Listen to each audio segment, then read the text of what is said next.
This week's episode was brought to you by Woo Woo and Ray of Starshine. Thank you, Woo Woo and Ray of Starshine. Technically, every episode is brought to you by Woo Woo and Ray of Starshine, but in this case, that's the name of the two listeners that supported us this week. In fact, it's with the generous support of listeners just like you that help our band of Barrel Bunny shock troopers stay stocked with enough cigarettes to deal with the stress of cataloging such a vast number of man-made horrors beyond reckoning. Without such, we would be reduced to a gibbering pile of myxomatosis-riddled lagomorphs with nothing left but a ringing headache, a Rubbermaid full of Tech 9s, and a penchant for cheese. If you'd like to help us avoid the cheese, or just hear the second half of this episode, then please visit www.patreon.com/thewholerabbit, where your monthly donation of just $5 will not only get you instantaneous access to the second half of this episode with Julian the Philosopher, nay, you'll get the second half of every single one of our extended or otherwise forbidden episodes. And if you order right now, I'll make sure to send you a 5x5 vinyl sticker of our Big Bunny Baphomet cover art and the digital keys to our Discord communication server, where we share carrot cake recipes,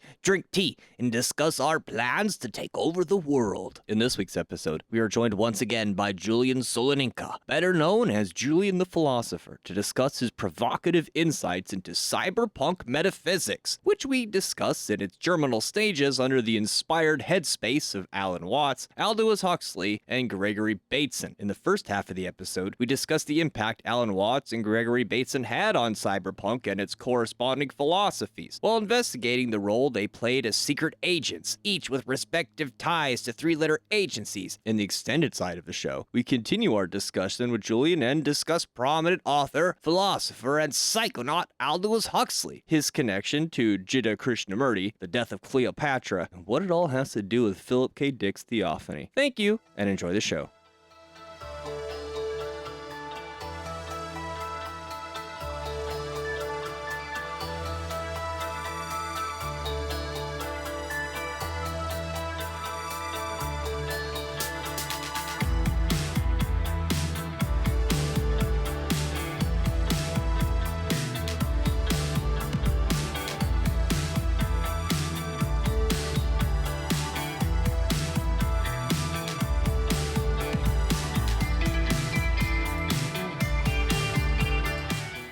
You know, I'm starting a group to play basketball and then discuss philosophy. Oh? Yeah, it's called Shoot First, Ask Questions Later.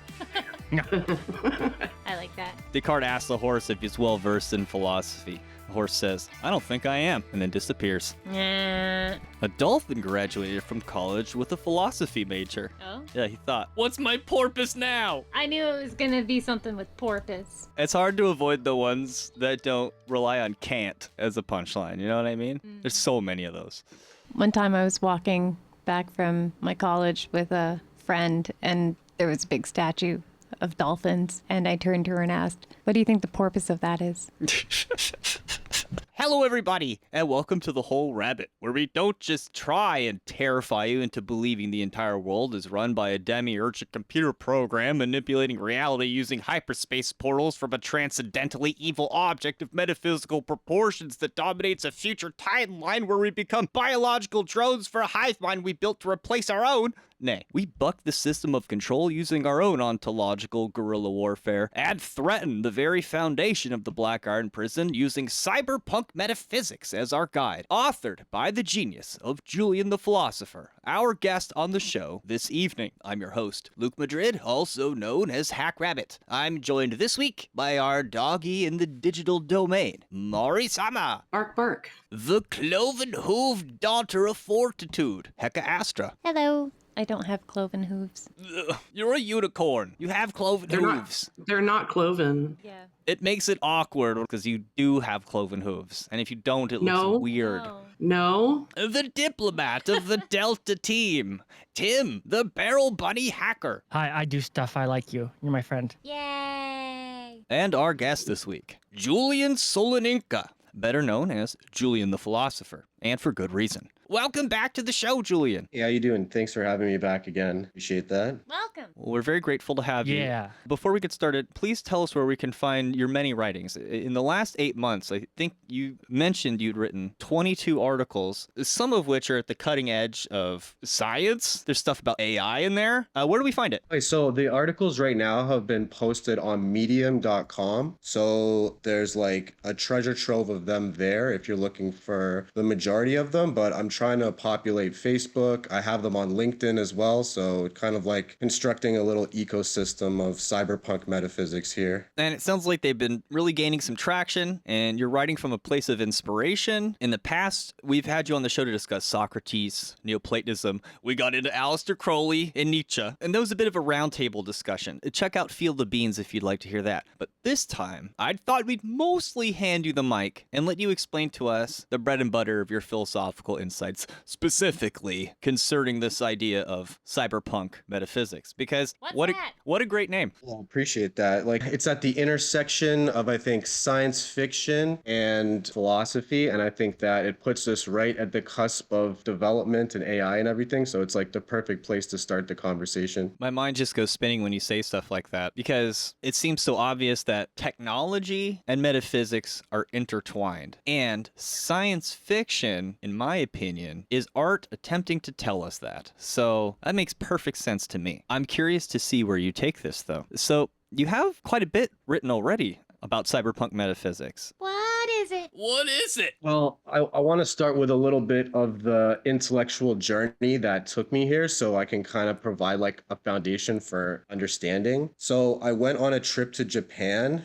in 2015, and I was preparing for this trip for a considerable amount of time beforehand because, you know, when you're going for more than a month, you want to look into everything, and I'd never been there before. So I guess I was looking at a whole bunch of things in relation to that, and I stumbled upon a really interesting character that some people in the philosophy, but also like the 70s hippie culture and also occult might notice this character. His name was Alan Watts. Yes. So yeah. Alan Watts just popped into my YouTube recommended algorithm. I guess because I had been searching for Japan so much, I guess it just put the pieces together for me. They're like, oh, this guy's, you know, Canadian, British, he's going to Japan, and it kind of fit together perfectly, right? Like, because Alan Watts himself was a British guy who spent some time in Japan, and then he ended up in California, and he became part of the hippie 60s, 70s movement and became a very influential character, almost like an influencer from the 1970s. And if you watch any of his work, he's so eloquent and he speaks so well about these topics like Zen philosophy, and he was one of the early popularizers, kind of like a Neil deGrasse Tyson. Oh, cool. But for Zen Don't call him philosophy- that. No, but you know what I mean. Like, a popular. No, I think it's a good thing because I think that pop psychology and pop philosophy has given it a bad name, but popularizing things is not bad. No, it's not bad. No, I love Alan Watts. I was down that trip too. Like he showed up on my feed years ago, and I've not stopped my journey since. Yeah, he's a very interesting character, and I guess that's where I started because I started realizing, like, okay, what's he connected to, and what other characters are he connected to, and why is this showing up in my section, right? You know what Alan Watts taught me? Like one of the greatest things he taught me is you never trust any spiritual teacher that doesn't have dirty fingernails.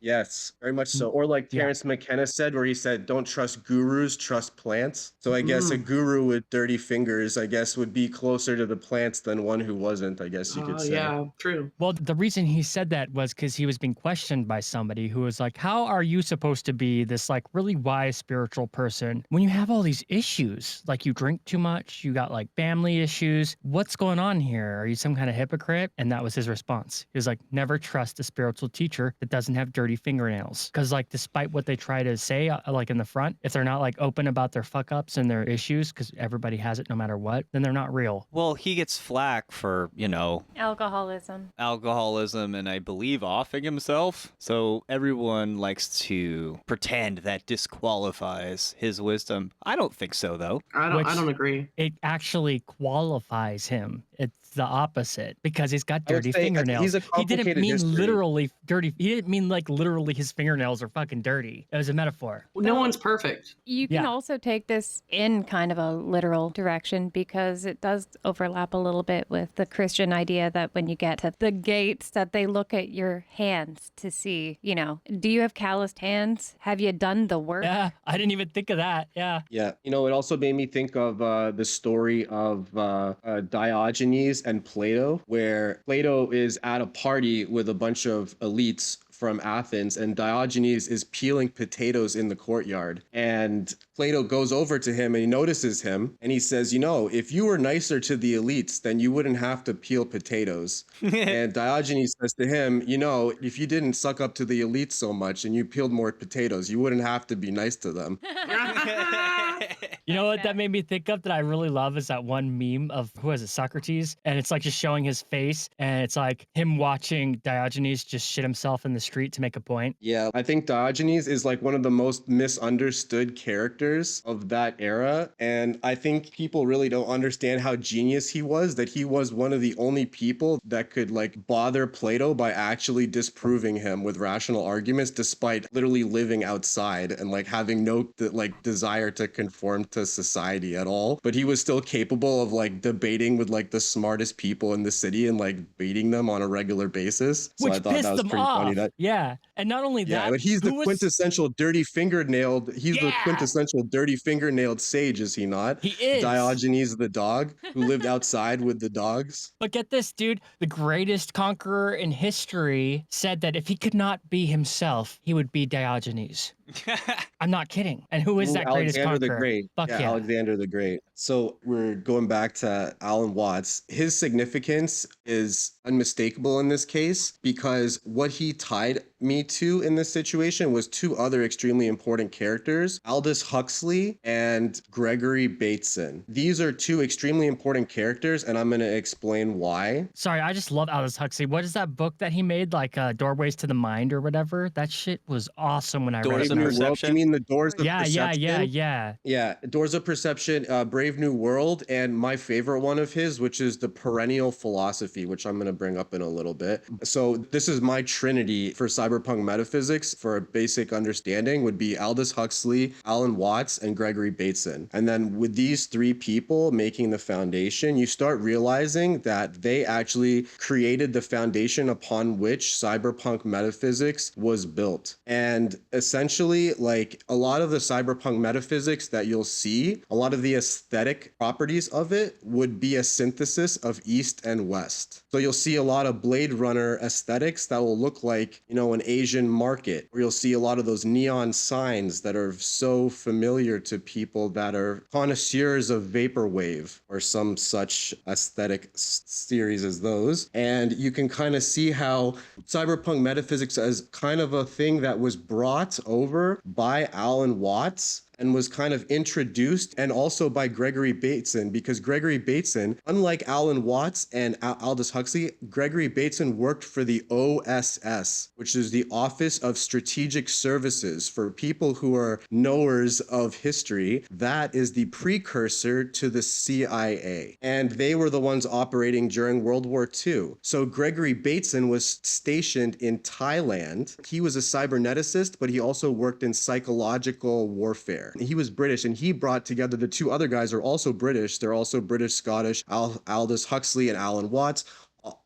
And Gregory Bateson, all three of them were brought together, and they were all actually in reality working for the OSS, and they were all secret agents essentially. And that cyberpunk is actually a collective experience that these guys had with regards to participating in World War II, psychological warfare, and the basics of cybernetics, which were all made before. In the foundations of World War II, you can actually find these things and their development. So I'm personally familiar with Aldous Huxley and Alan Watts. I'm not familiar with this other Gregory Bateson. Is there something that he's famous for? Yes. Well, I don't know if you're going to say famous, because he's actually the linchpin that puts it all together. So his book is called Steps to the Ecology of Mind. And I wrote a thing called The Ecology of Cyberpunk Metaphysics. And basically the ecology of mind is referring referring to, basically he's talking about systems, living systems. And I got a little bit into that in the shadow AI thing when I was talking about living systems. For example, a living system would not just be us here together having this interaction, but also the computer systems that we're using, the internet network upon which it's taking place, you know, the capitalist system that underpins those, like the infrastructure that underpins us. So we all together form kind of a synergistic kind of system together. I'm very so into it becomes a living system. Yeah. And that's kind of a cyberpunk thing. And you can kind of see this stuff coming together. There's a lot of theory of mind going on here as well. So it's like the system extends farther than the human being. It extends into the non-human. And that's where you get into the whole cyberpunk metaphysics thing.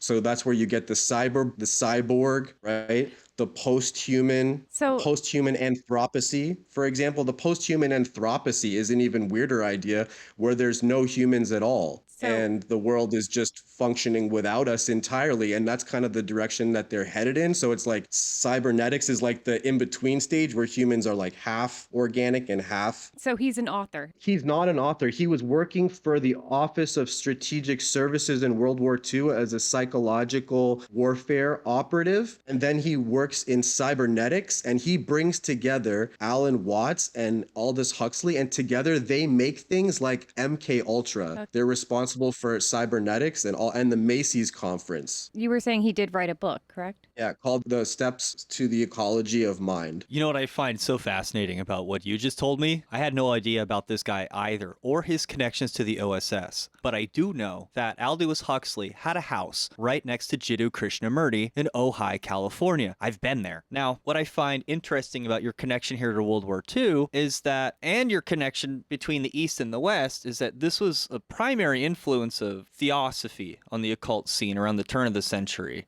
which they attempted to bring forth a world teacher, an incarnation of the Maitreya, I think they called it. And in the time, it was in vogue for prominent occultists to battle over this title, this supposed world teacher that was coming to help, quote unquote, balance the force. I honestly believe this is what George Lucas had in mind with his prophecy, because it was such a prominent thing during this time. And the Theosophists chose Jiddu Krishnamurti off the beach in India. And if you really look into it, they chose him because he would just do whatever he was told, basically. And then they tried to pawn him off as this great world teacher. And then he was like, I don't want any part of this nonsense. You guys are crazy. And then he moved to the swamps of Ojai. And then he lived next to Aldous Huxley, right? And I had no idea that this was connected to the OSS because the second Jiddu Krishnamurti gave up this idea of being the world teacher, boom, Hitler rises to power, just like how it would in Star Wars. So let me give you another connection to go with. You know who was a huge influence on Gregory Bateson, who was using psychology for these kind of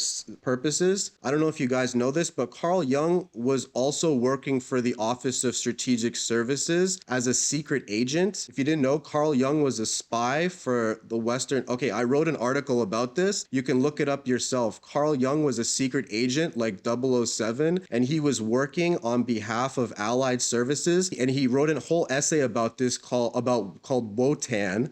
And he did psychological profiles on Hitler and the Nazis and provided secret information, including analyzing the occult connections that were dealing with the Nazis and providing all of this information. And you know who his connection was? Alan Dulles. Alan Dulles is the CIA guy. Guess what? Alan Dulles is the same connection that hired Gregory Bateson, Aldous Huxley, and Alan Watts. So I'm probably going to get in trouble for making these kind of connections because they're so obvious, but there's things that probably people aren't supposed to talk about at the end of the day because they're so important. And you can kind of see how the CIA is deeply involved in the foundations of cyberpunk metaphysics as a science fiction genre, the way down to the people who wrote it. Bro, my head is spinning. I don't even know where to start with this because if you layer what you're saying with some of the ideas we've gotten into on the show here, well, it's going to take me a while to process that entire picture myself because you mentioned that Jung was an agent, maybe working with the OSS and provided... No, 100% working for the OSS. He's a spy like James Bond. Bro,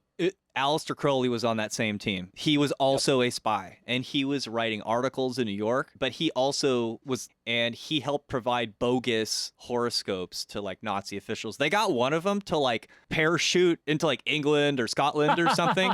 They did, and he was like whole like parachute like drop suit was covered in weird occult symbols because they like offered him some crazy weird thing, and then they were like, no, we're just arresting you. So no, this did absolutely happen. That's the like second in command dude of like Rudolf Hess. Oh my god. Yes. Okay. So it's hard to keep all the details together, but He's the deputy Führer, and yeah, he thought that he was destined to go stop the war with Britain because Britain is technically, well, the England is technically Germanic. so this is also where we get this sign, the V for victory. They told us it was for peace, but this is what you're talking about because the Nazis liken themselves to the sun. So Crowley's like, well, we'll show them the occult symbol that represents Apophis, the thing that swallows the sun, and they'll be intimidated by it. So yeah, on the surface, it's V for victory or for peace, right? Oh, peace, the peace sign. But it's actually V for Apophis, and there's some occult literature that shows like, in this sign you shall conquer. I'll have to show it to you. But so you're It's dead also on a the classic FU sign for the British longbowmen because the French would often like take captives of the English longbowmen and they'd cut their fingers off. And that was a way of saying, fuck you, I still got my fingers. So it is very English despite the occult connection, what you're talking about.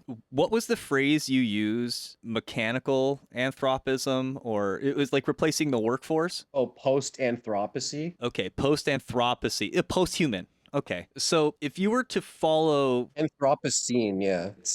It means basically a speculative, philosophical, and ecological concept exploring what the Earth might look like after human dominance ends. It shifts the focus from human-centric survival to a world where humanity's planetary impact is managed, minimized, or entirely faded into non-existence, into the geological record. So they're sweeping humanity into the dustbin of history and replacing us with, I don't know, some type of AI intelligence or completely, non-material form of existence. But speaking of which, although Aleister Crowley and Carl Jung never actually met in real life, they did have an interesting sort of academic correspondence that you and the listeners might find interesting, because I know this group's interested in these kind of things. So keep in mind that both of these guys are secret agents. yeah, they are. At the same time that they're having this correspondence. So basically, although Aleister Crowley and Carl Jung did not personally know each other, Crowley was an avid reader of Jung's early psychological works in 1919, and he famously used Jung's book, Psychology of the Unconscious, to help write his massive treatise on magic. Dope. So Jung actually disliked Crowley. Jung was aware of Crowley's work and reputation, but was generally dismissive of it. In fact, Jung once famously described Crowley's massive multi-volume confessions as being beastly upon words. Both figures shared esoteric history, Gnostic, and ancient symbolism through their lives and their work, and they often arrived at similar conclusions. While Jung mapped the mind through the collective unconscious and archetypes, Crowley achieved similar transformations through ritual, tarot, and magic. Yeah. And the interesting thing between them was Crowley thought that Jung was being too metaphysical, and he was extrapolating too much and moving too far away from basically like the ritual magic aspect of it. Yeah. And making it too far divorced into the psychological, right? So I guess you could say Crowley was less of a hermetic and Jung was much more of a hermetic in that sense, in the all is mind sense. And if you think about psychology, is not psychology hermetic in that sense, that it focuses on the mind and the processes of the mind? So I'm not surprised to learn that C.G. Jung was a spy because, as you mentioned, we got, what now? Alan Watts, Huxley, and if you go all the way back to 007, who's the original 007? John Dee, the archmagus of the whole occult tradition, who founded,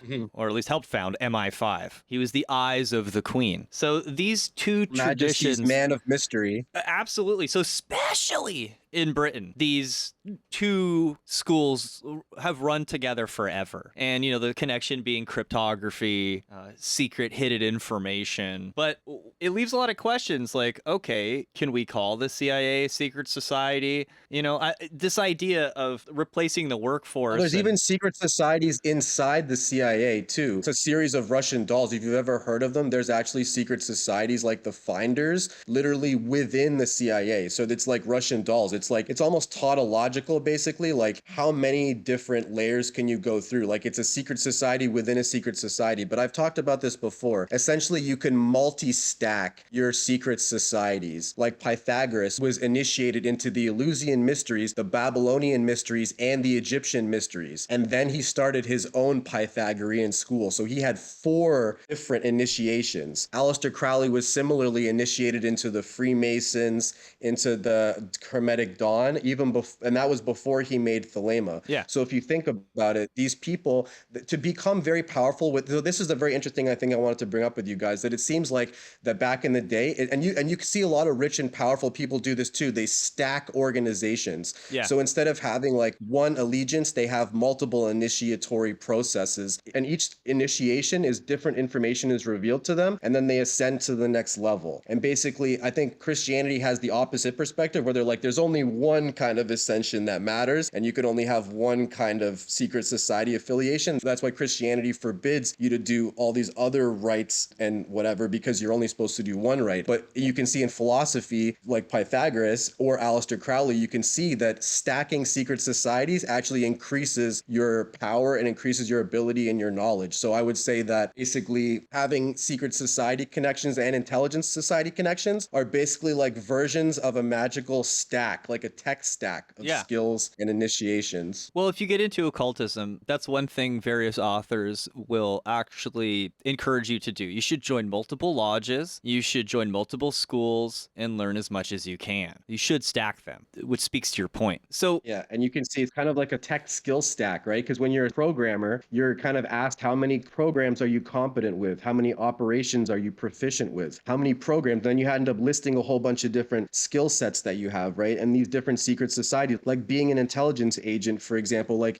my article that I wrote, it was about the Zen master and the spy operator, you know, because if you think about it, these guys, you know, from Alan Dulles to Gregory Bateson, all the way through, and I think these guys were genuine spies. And if you think about it, that means that the hippie movement of the 1960s and 70s, which was so heavily influenced by Alan Watts, was also back in being influenced by the CIA at this very same time. And almost every time you see LSD talked about, it has to do with the CIA too. They're the ones who were giving it to the hippies in the first place. That seems evident. Have you seen Mandy, the Nicolas Cage movie? No, I haven't seen that one. When he meets the big LSD distributor, he's very MK Ultra, like Nazi German coded without really saying it. And it's sort of something that's well understood amongst the high level acid people. You know, some people even say the Deadheads were an MK Ultra project or a CIA project. And I want to tie something in to what you've directed our attention towards here. The idea that perhaps science fiction itself is a psyop or a functional mimetic tool of this thought space. Basically, I can't prove it, but I believe Fritz Lang was working with some very occult ideas related to the new Aeon of Horus. That's the guy that made Metropolis. That's the guy who made the science fiction epic original Metropolis, which depicts the elite beginning their quest of changing humans into robots so they can ultimately be replaced. And it seems to tell the story of a new zodiacal age of Aquarius, where the masses and the elite have to work out their relationship with the dawning of high technology. So you end up very rapidly at cyberpunk. You know, I didn't really even think about what cyberpunk meant, but it's the pairing of high technology with the quote low life, right? And so I don't think you have science fiction without that. And I've argued on the show that it's a product of the new Aeon. It's an expression of the new Aeon. And because Saturn rules Aquarius, historically speaking, like traditionally, I should say, some people have upgraded it to what, Uranus now? But traditionally it was Saturn. If you look at like the... I do love Uranus. Thank you. Oh, thanks. If you look at the, I forget which organization, like the big science fiction award, it's a big Saturn atop what looks like a Tower of Babel. And so I think The Saturn Awards? the Saturn Awards, that might even be what it's called. I think it's called Saturn Awards. I don't even. So I'm hip to what you're saying, but I didn't know it went as deep as what you're saying. And I didn't know that there was an OSS connection. So I guess what am I getting at here is like, okay, you have Huxley, you have Alan Watts. Are you trying to tell me that the new Aeon, are you trying to tell me that science fiction fiction itself, or that cyberpunk as an idea is a psyop? Is an MK Ultra the thing? What are you saying, Well, sir? I wanted to add, if you inject the culture or the zeitgeist with these stories that they come up with, it's actually priming humankind to accept that reality. And it makes it more likely that we will fall into that type of reality, right? Even though it can also be used for a denial of these operations. Like if there's, say like 1984 is a great example. People around you are like, oh, that's just a story. That's like a fictional book. That's not really how the world works right now, but it's getting closer and closer to becoming true.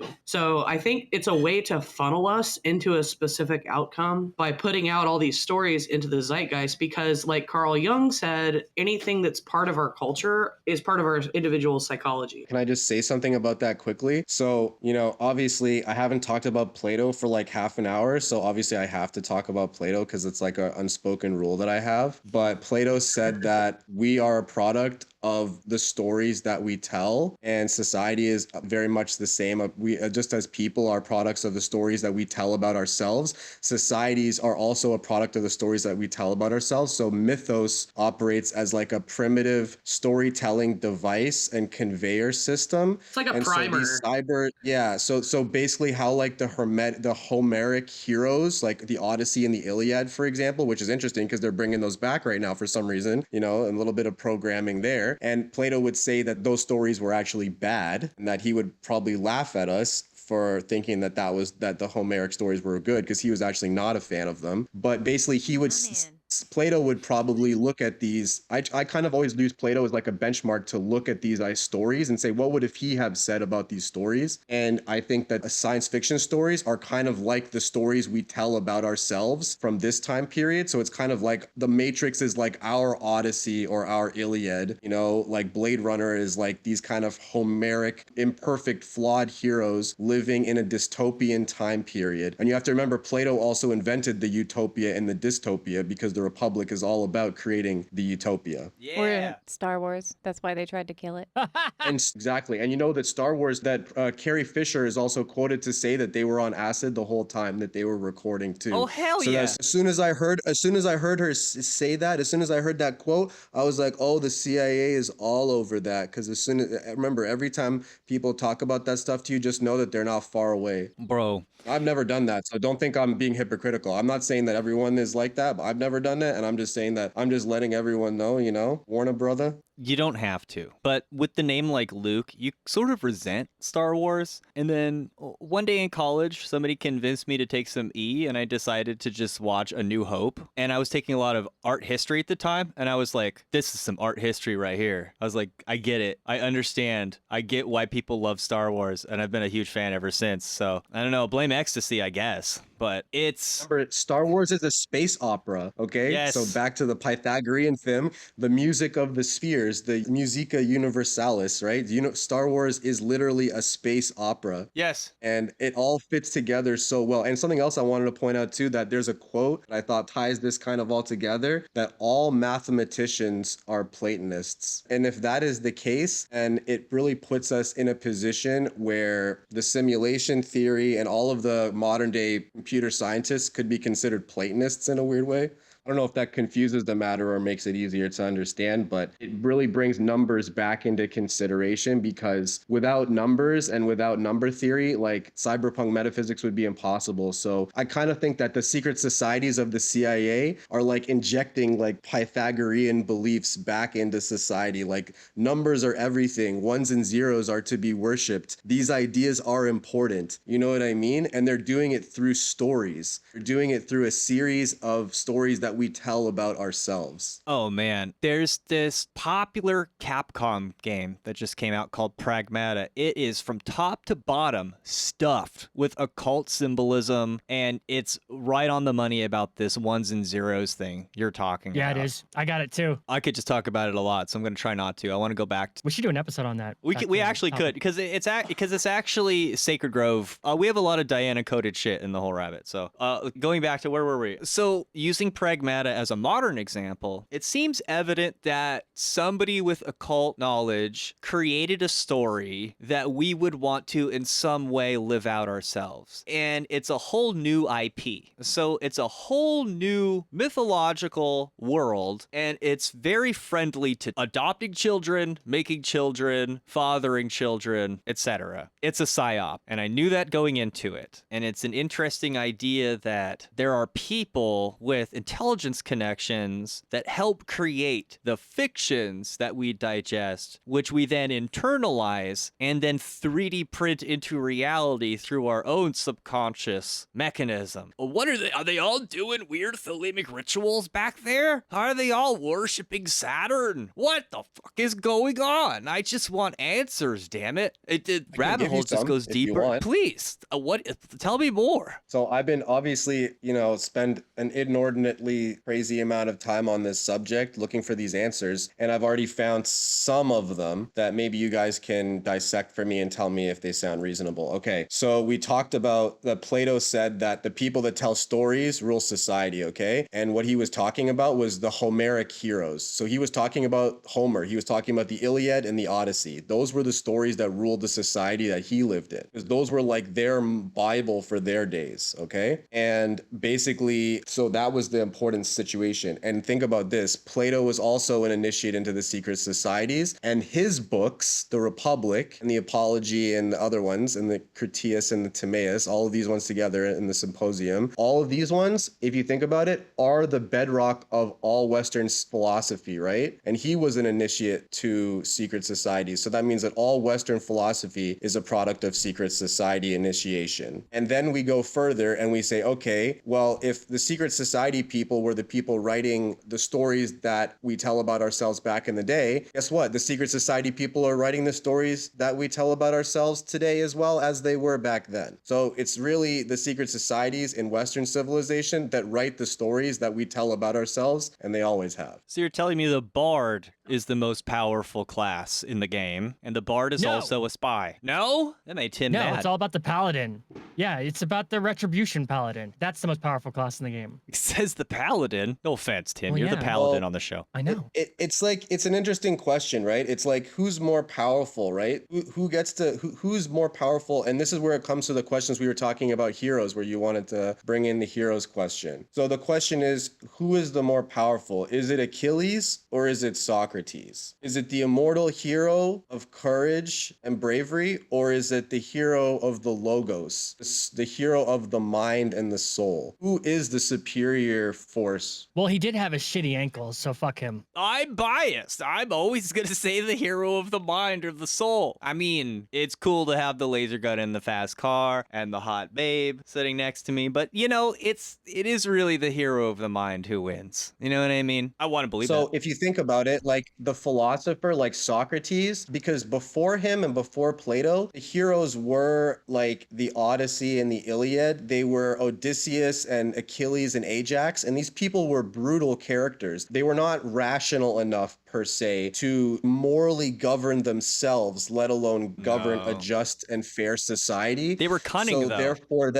we needed a rational force, though, because rationality is part of goodness and morality, and therefore that we needed a hero of the mind, and the hero of the mind would be Socrates because he's dealing with virtue. So this is the interesting part that I'm going to bring up Nietzsche again, because Nietzsche said that the appearance of the Greek philosophers actually signaled that Greek society had already lost its values, and that the appearance of philosophers actually signals the end of that society rather than the beginning of the golden age. It's the end of it, because when you start asking questions like what is morality and who are we and what are we, then you've probably already lost touch with those things and those origins already. You're so divorced from the original purposes of your society. So basically, he would say that the kind of Socratic wisdom that Socrates was preaching was like a carrion call to a bunch of vultures that were descending upon Greek civilization. And if you look at the situation after what happened, they were conquered by the Spartans, they were conquered by the Romans, and then absorbed into the cultural mosaic that is the Roman Empire. empire going forward. But he was essentially right in that sense that Socrates was the hero of rationality, which is a huge contrast to the primitive kind of barbaric heroes of the past who were not rational. So this kind of sense of the man of the future, the man of the West, is a man of rationality. And now you start hearing the drums of the Enlightenment start to be heard in the distance,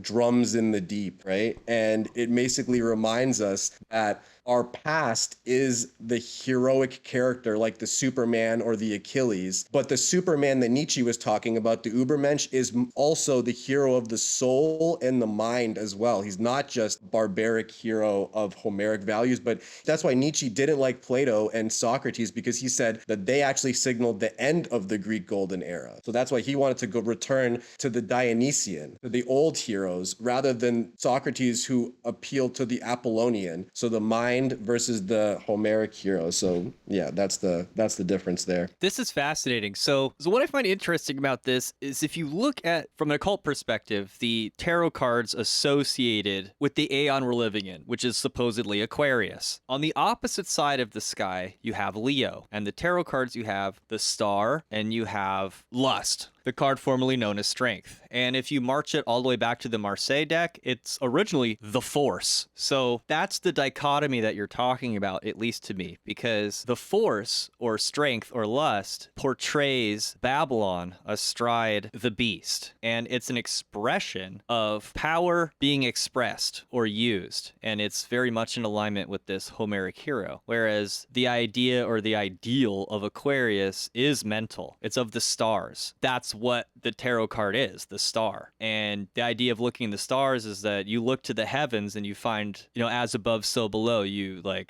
God as it is in heaven, as it is on earth, that whole bit. And so that sounds to me like the hero of the mind or the soul. And so our entire era is defined by the struggle between these two forces, or finding balance between these two forces. Well, first, I want to address something that was asked earlier, that if it's true that cyberpunk metaphysics and some of the foundations of it were literally created by intelligence agencies, does that invalidate it as an art form or as a genre or as a thought process? I would say no. No. The same way that Plato was initiated into the Eleusinian mysteries and he was a member of secret societies, that doesn't invalidate anything he's ever said. In fact, that means that I think that we should take it seriously, because like I said, just like how the ancient Greek society was constructed by people that were initiated into the Greek mysteries, you could think of it like the people that are part of the intelligence agencies today are initiated into the Western mysteries, and that they are in charge of sharing the stories that we tell about ourselves today. I just want to know why the Japanese just casually put very deep cuts of Western mythology and philosophy in their games and anime, and no one bats an eyelash. Meanwhile, us Because it's dope Westerners... as fuck.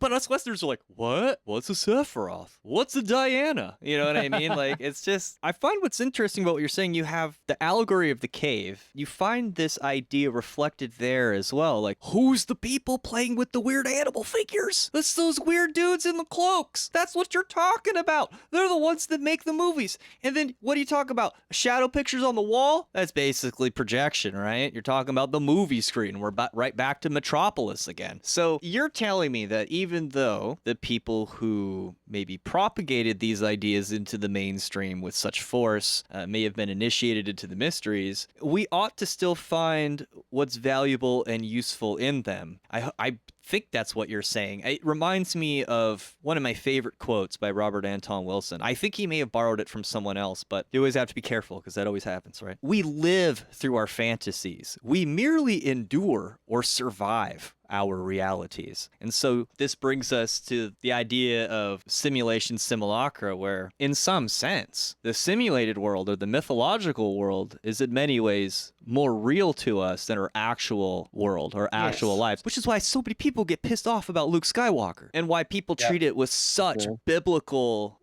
significance. And it's because it is like our Bible. It addresses what it means to have high technology in a world that's dominated by a power elite, and why the good guys are always like this bizarre Aquarian collective. You know what I mean? Yeah. I could kind of elaborate on this because I can kind of see how me making the argument argument that, Cyberpunk is controlled by the intelligence agencies, but it's okay because, stories or something. And I can see how that cannot be a complete answer to the question. So I guess the missing component is that Alan Watts and Gregory Bateson, when they were in Asia, they stumbled upon Zen koans. So koans, they're like short stories or poems rather, kind of. They're like poetic stories that they basically tell. It's almost like a platonic dialogue between a master and a student. It's almost very Jedi-like, right? With the master and the student dialogue. And you can kind of see how Star Wars takes on a very Zen sense, right? When there's always a master and the student, there is. Always two there are. I pulled some koans out because I thought some of them would be pretty interesting to read. So this is an interesting one. It's called The Well.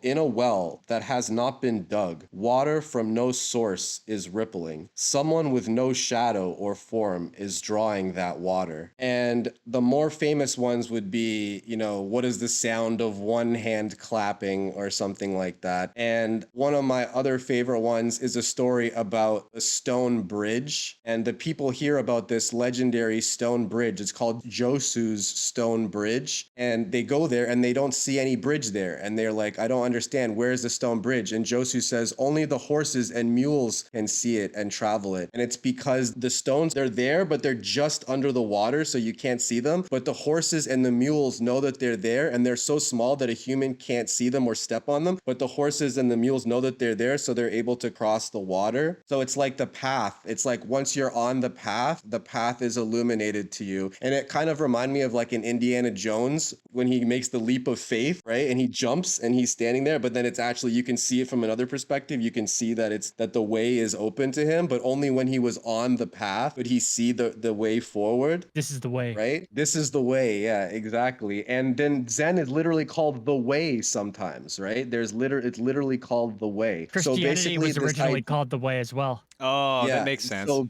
So basically Alan Watts gets into this stuff, and so does Gregory Bateson because of their time in Asia. And they realize that these Zen koans have the crazy mystical capacity to break one's mind with like a high level of esoteric cognitive dissonance, meaning that holding two thoughts at your mind at the same time that don't make sense, like the one I just gave you, the really cool one about like, the well that has not been dug, but there's a shadow figure who is, getting the water from it. Like it doesn't make sense, right? It's like contradictory ideas. How does one get water from a well that hasn't been dug? And your mind kind of starts getting weirded out by this experience. And what it turned into is this idea that you could actually go crazy or you could become enlightened, Mm-hmm. So that's why I kind of laugh at like the joke is like the Westerners like going to the top of the mountain to try and get the answers from the Zen master, looking for physical gates to a gateless gate. Like they're looking for a portal to a place that the portal is in their mind already. So going to the top of the mountain and asking them, he's going to look at them and be like, you don't understand. The way is shut, And I think that because the way is in their mind, right? It's not actually like a physical gate that they're looking for. And I think that's what Westerners don't understand is that they're missing this component, right? So basically Alan Watts and Gregory Bateson took this concept of the koans and they brought it to the West and they called it the double bind. Are you familiar with the double bind? I am not. Mm-mm. I am familiar with koans. I am not familiar with the double bind. Double bind is a communication paradox where an individual receives competing contradictory messages similar to the koans that I talked about earlier, leaving them with no correct way to respond. It's almost like a damned if you do and damned if you don't kind of scenario. And while anthropologist Gregory Bateson originally theorized this concept to explain schizophrenia, luminaries like Aldous Huxley and Alice Watts helped him to adapt it to explore consciousness, Zen Buddhism, and the limitations of human language. So in 1956, Gregory Bateson's double bind defined the double bind trap as a trap where a person is given two conflicting commands and commenting on the contradiction is forbidden. For example, a parent might give a nonverbal cue of hostility while verbally saying, I love you, and punishing the child for pointing out the mismatch. In therapy, Bateson explored how escaping this paradox requires shifting to a higher meta level of conversation. So it's almost like what the Zen masters were doing was forcing people or students to essentially encounter a scenario where they were forced into a state of metacognition. What's all that? What? Right. If the applicant is young, tell me he's too young. Old, too old, fat, too fat. Applicant? The applicant then waits for 3 days without food, shelter, or encouragement. He may then enter and begin his training. Training for what? Think this is a game? You're too young to train here. End of story. Now quit wasting our time. Get the fuck out of here. Where they were in light, and that's why you'll see some of these Zen things are kind of like that Archimedes like state of euphoria, like, oh, eureka, I suddenly just got this crazy understanding. I was just peeling potatoes and then carrying water, and then suddenly I became enlightened, kind of thing, right? And makes it clear to me that enlightenment and mental health are very close together, and that obviously we need to take care of both of these at the same time. But it's clear that like basically the koans are like opening a portal, and that portal can be used to open your mind, and then you have to be very careful once your mind is open what you're doing with it, right? So I was thinking a bit from a cyberpunk metaphysics perspective. Koans are like opening disk space in your mind. Yes. And when you remember, think about it, all these Zen masters are like, empty your mind, empty your mind. I'm like, oh, so I'm clearing disk space Yes. to receive a new download, to receive new operating systems, basically. So it's like I'm receiving the Zen operating system, but I have to empty my mind because it's too cluttered. You know, I have to do a quick defrag of my human hard drive before I can receive a new operating system. You know, my Wing Chun teacher used to say that you have to forget everything that you think that you know. And this opens you up to learning something totally new and different, and hopefully for the better. Yep. It's only after we've lost everything that we're free to do anything. No, I 100% agree. And look at the similarity with the Cyberpunk Metaphysics download, right? If you want your computer operating system to be upgraded, you have to free up some space to make a new download, right? And if you want to become enlightened, you have to free up a little space in your human hard drive so that your processors can work a little bit faster and so that you're not bogged down. So I think that the Western way of doing things is often, you know, and they think Westerners, including myself, have often thought of enlightenment like, oh, I just need to read one more book. I just need to read one more 500-page book and that's going to fix me. You know what I mean? I just need to gain more knowledge and that's going to fix me. And then the Easterners would say the opposite. Eastern philosophy would say, actually, enlightenment is a process of removing one thing every day rather than adding one thing every day. And I know that's a gross oversimplification, but in terms of the way that I see it, like I can definitely see the overloading of information in the West is kind of like flooding the zone with information, whereas the East is doing its best to like clear the mind and make one like meditate. And I've never been able to meditate, so it's an interesting idea. You know what this makes me think of is when people complain, they complain about how their life is, but it's almost like they want a different program, but that program doesn't run on their operating system. So you have to forget the operating system, get a new operating system, and then you can have the program that runs on it. Like scarcity mindset does that. Yeah. I know so many people that have that, like a lot of energy vampires have the scarcity mindset because they just don't understand how to get out of that paradigm. But literally, you have to forget about there being limited resources for you to feel abundance. Like, you can't feel abundance. You're like, oh, I'll just wait till I save up some money and buy this thing I want. It's like you said with the books, like reading an extra book and adding to the pile. It's the same thing as materialism, if you think about it, which is why a lot of those paths also teach minimalism, like letting go of material things. It's basically analogous to how your brain should be operating. So having the physical aspect of getting rid of things you don't need helps you clear your mind in that way that they're trying to tell you. I think a lot of times it boils down to a change of perspective, which is a lot of times that's what philosophy is great for, is learning different perspectives. So if you want to be able to have these so-called downloads, you might not be able to get it from the perspective that you have. Or maybe your life sucks because that's the perspective that you have, is that you're miserable. And if you change your perspective, it changes your life. And if you talk to other people with different perspectives, it can help you look at life a different way. Like gratitude, for example. If you're destitute and suffering, gratitude is like one of the most magical things you can practice to get out of that mindset. It is really about looking at things with a different perspective. And I think one of the best steps you can take moving forward, if you want to change your paradigm, if you want to basically elevate yourself outside of your, current situation or learn more, like you said, to empty your mind, it's basically admit that you don't know everything and that you can't know everything. And a lot of people can't do that. It's It's a very big barrier. People are afraid of not knowing. People are afraid of the unknown, but you have to embrace it in order to get to that state of mind of enlightenment. I think it's kind of scary for people. For probably the vast majority of people, it's scary to think of the idea of emptying your mind or forgetting what you know or letting go of the things and the biases and the perspectives that we have. But it's also, in my opinion, the difference between whether being alone feels like loneliness or if it feels fulfilling. It's kind of the same thing. Like, does emptying your mind scare you, or is it awesome because then you can fill it with new things? And that's kind of why I got mad when you compared Alan Watts to Neil deGrasse Tyson, because Neil deGrasse Tyson, he's a perfect example of someone who can't admit that he doesn't know anything because he doesn't know any better. He thinks he knows. And the more he adds to his repertoire, he thinks he's more intelligent every day. He's also a massive douche. Well, that's a byproduct of him believing this paradigm of thinking, I need to hoard knowledge. He's always so defensive and gets butthurt if he's called out on anything. Because he thinks he's right. But that's the thing is, like, you have to admit that you may be wrong to even shift your paradigm. So he's not capable of shifting his paradigm because he's stuck in that loop of, oh, I read this book or I saw the published study, so this is true. I mean, you can kind of summarize it with just once you think you know everything, you close yourself off to learning. Yes, that's what I'm saying. You're That's basically exactly dead already. That's the beauty of the child's mind, is it's open to learning. So Yeah. I think what's important here is that even if the elite are controlling the shadows on the wall, these shadows on the wall are representations of things that we can experience for ourselves. We can slip past those fuckers or join their ranks. Experiential and look up knowledge. their skirts. That's like wisdom. That's what I was saying is you can have knowledge and you can hoard it, but it's the experience of the knowledge that gives you the wisdom. Like, you can't just memorize all the forms they show you on the wall. You have to go seek what Yes. they represent in reality. Or make a shadow puppet bunny with your own hand. But you can't do Like- that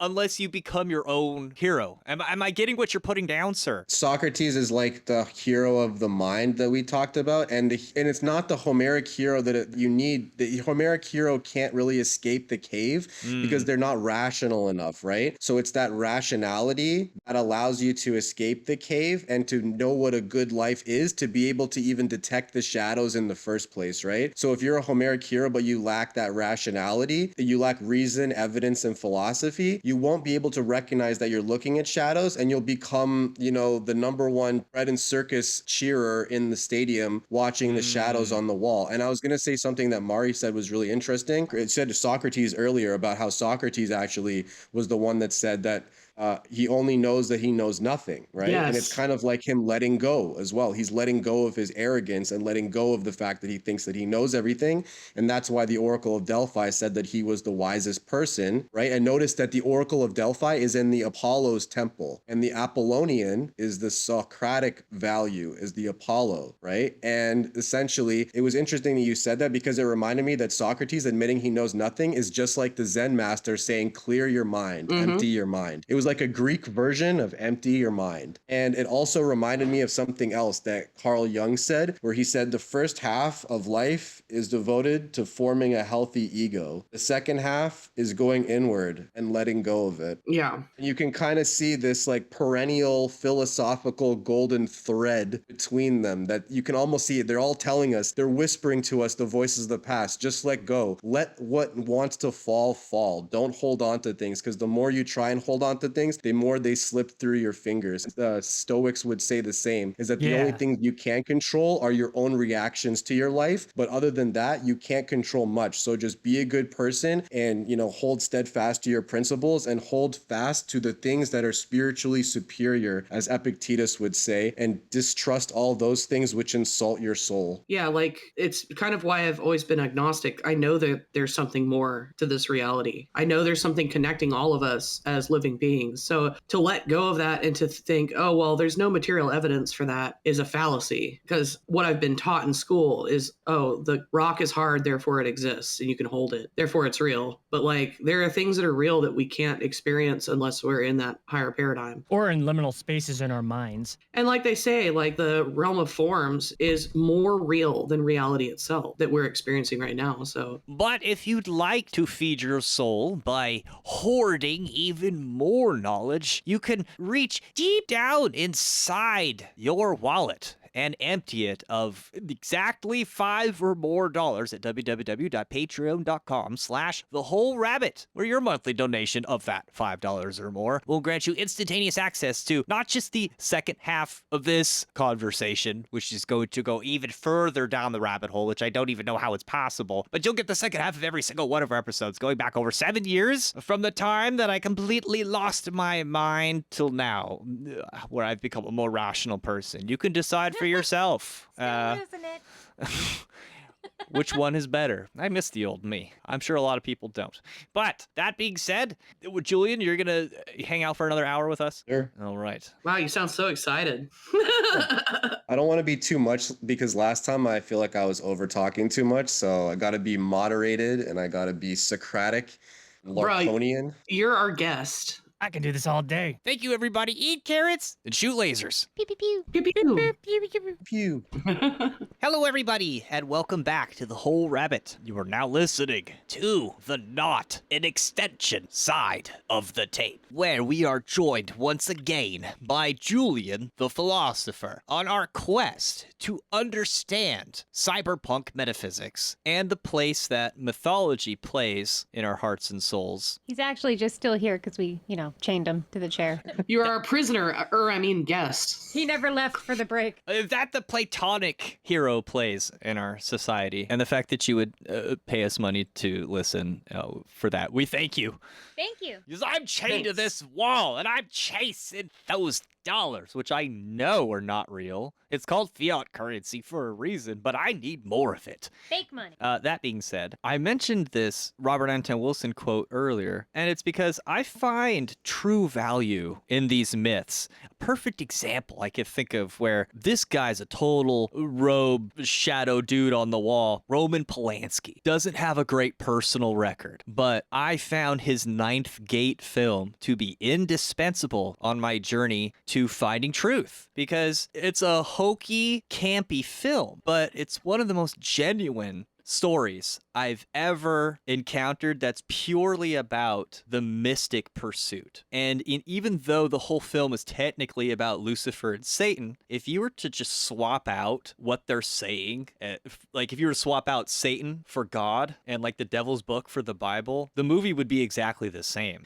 And the point I'm getting to is that maybe somebody else will have a different interpretation. The dichotomy in the film is between the people who get caught up in the semiotics of it all and the people who can go beyond what is symbolized and touch the thing that is symbolized. Piercing the veil. Yes, a lot of people like that band. I really love that movie. I watched it recently, actually, and I'd never seen it before. But that's the one thing I like about it is that the Depp's character goes on the journey as a quest for knowledge. He's not after power or prestige or any of that. It's because he took an interest in this project. He didn't need the money, but it's nice. But then he found the secret that everybody else was not able to see in their greed and like lust for power for having these special books or whatever. Oh, mine's the real copy. His is fake. They're all arguing over that. And they had no idea the secret that the real engravings were hidden amongst all of the books and He's not also- just one person's. He's kind of like the fool, like the nobody as well. Like he's not on this with like a desire for results, really. Like he's kind of just like, all right, I'll do it, whatever. Yeah, and he like picked it up at the end like, sure, I'll try it. And that's kind of also what Neo is, right? Like Neo is kind of a nobody as well. Yeah, and what I love about it, it tells the story of somebody who embarks on a journey that despite countless others with all of their money and power having failed, if you just pay attention, you can go beyond what is symbolized and arrive at the actual thing which is promised. And Yeah. if you read Thunder Perfect Mind, if you read Daughter of Fortitude, she tells you, if you seek me, you'll find me. And I found that to be true for myself. In fact, I would not have a way to understand my experiences unless I had encountered Philip K. Dick ahead of time, which is an interesting figure because he's related. I wouldn't call him the grandfather. I might call Fritz Lang that. I don't know. But he's kind of like the father or the uncle of science fiction, Philip K. Dick. He's Cool uncle. You mentioned Blade Runner earlier. That's one of his intellectual Isn't it things. based on I Dream of Electric Sheep? I think so. It's called Do Androids Bard's Dream of Electric Sheep. Oh, yeah. There's also a Gary Newman album based on that book, which is amazing. But Blade Runner is literally the child of that science fiction novel. Can we talk about the supernatural experience that Philip K. Dick had for a second that led him to Oh, yeah. Yes. like push himself into this like space that he is in? Yes. Okay, so I was doing research on this and I was trying to figure out how do I fit cyberpunk into like the occult Venn diagram that we were discussing earlier, right? Where the overlap takes place. And so Philip K. Dick, one of his most famous and heavily documented experiences is something he refers to as 2374, referring to March 1974, a period where he had visionary psychological breakthroughs. And basically, it's a really weird situation. So the trigger was he was recovering from a toothache in 1974. He had his wisdom tooth extracted, right? And Philip K. Dick is waiting for the pain medication for his wisdom teeth delivery at his door in Fullerton, California, just to set the scene. And don't forget that this is where the 70s stuff is taking place. This is just in the Alan Watts, Aldous Huxley zone, right? So basically, as this woman, the delivery woman who came to his door to deliver him the painkillers, he claims that he saw that she was wearing a golden necklace featuring a fish symbol. When the sun glinted off of the pendant and the ancient symbol reached his eyes, Philip K. Dick experienced a sudden flash, he claims, of brilliant pink light. He claimed this beam was immediately triggered something called anamnesis, a Greek concept meaning loss of forgetfulness. He suddenly remembered that he and the woman were covert first century Christians living in Rome, secretly preparing for the return of Jesus while evading persecution. The pink beam over the following weeks made him experience a flood of geometric patterns. Plato, Pythagoras have entered the chat, advanced technical blueprints, and what he described of as an invasion of the mind by a transcendentally rational mind, often referred to this invading intelligence as VALIS, vast active living intelligence systems. Valid. For the remaining 8 years of his life, Philip K. Dick desperately attempted to rationalize and categorize to scientifically decode these events. He filled over 8,000 handbooks with his theological, philosophical, and metaphysical speculations. He was greatly influenced by a lot of characters, but essentially in his later life, although he examined a lot of these occult things like Gnosticism, for example, which shows you that Blade Runner was deeply influenced by Gnosticism, he eventually does become like a version of Episcopalian Christian in his esoteric journey. But essentially, the Blade Runner series and a lot of these other science fiction things he's talking about was a product of his personal journey that he was going on. And it seems like that it also had a connection to ancient Greece as well, because he was talking about this amulet, and then it made him have an experience of remembering things from a prior life, and he's seeing geometric patterns. So you see sacred geometry, caught Plato in there, Pythagoras, you got ancient Roman Greece, and he talks about being a first century Gnostic Christian, inserting him into the Gnostic timeline and the Hermetic timeline and Jesus timeline. Like, so he's claiming that he had not only a mystical experience, but one that places him directly into the experiential knowledge philosophy sphere. So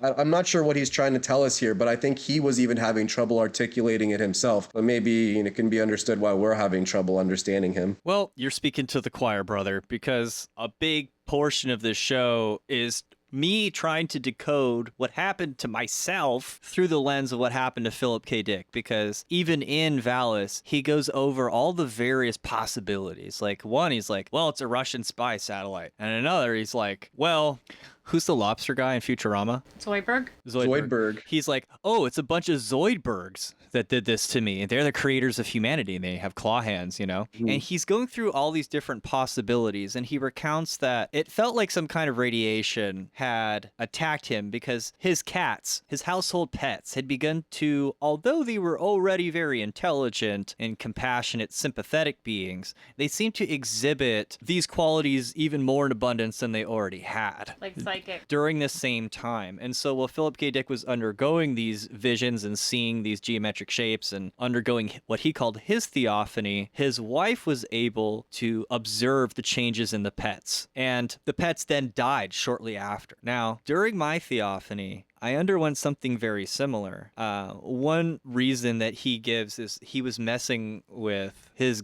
GABA receptors to try and achieve some sort of a result. And I had been doing the same thing through abuse. And I think I stumbled upon a similar pocket or eddy of consciousness that allowed me to like tap into that egregore or whatever. And I interpret it as the Sophia, which I feel in the esoteric wisdom comes through clearest in Thunder Perfect Mind and Daughter of Fortitude.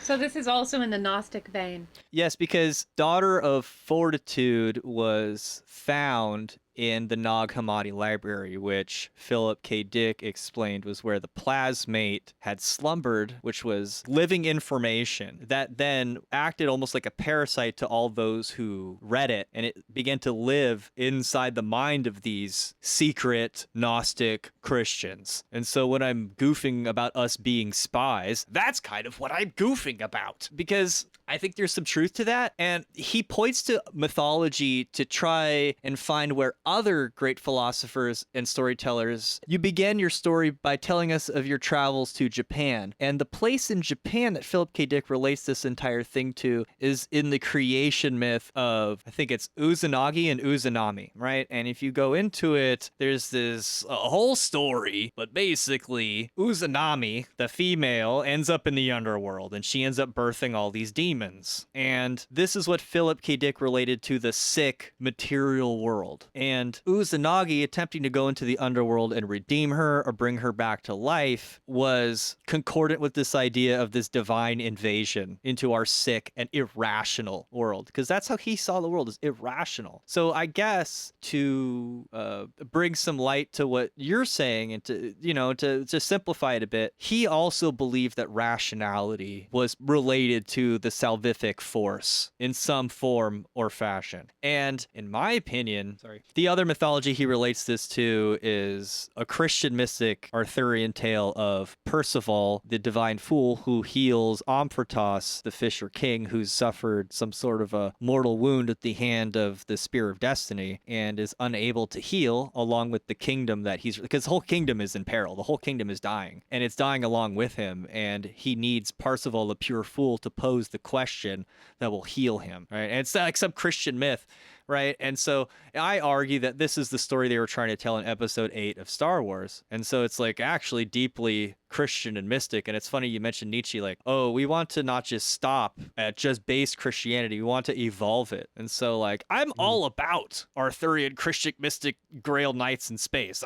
I'm all for it. So I guess the question I have is like, maybe we shouldn't stop at the film. Maybe we should try and find what the film represents. Is that kind of like... Let me throw something out there that kind of addresses what we were saying here, is that I'd say that what I'm seeing is basically that the traveling of the individual from the west to the east or the east to the west is like a koan, is like a double bind essentially. It's like cognitive dissonance, holding two separate opposite ideas and cultures and civilizations in your head at the same time, sometimes with opposing mutually exclusive ideas. And it's like the person, the man or the woman who travels between the east and the west gains access to both of these. It's almost like they're in the midst of a double bind. And Nietzsche talks about basically a really beautiful quote that he talks about that really encompasses what I think about cyberpunk metaphysics, is a prediction that he makes that I believe that came true, where he says, I imagine future thinkers in whom European American indefatigability is combined with the 100-fold inherited contemplativeness of the Asians. Such a combination will bring the riddle of the world to a solution. He said that? Yeah. That's fascinating. I had no idea. So he basically understood, and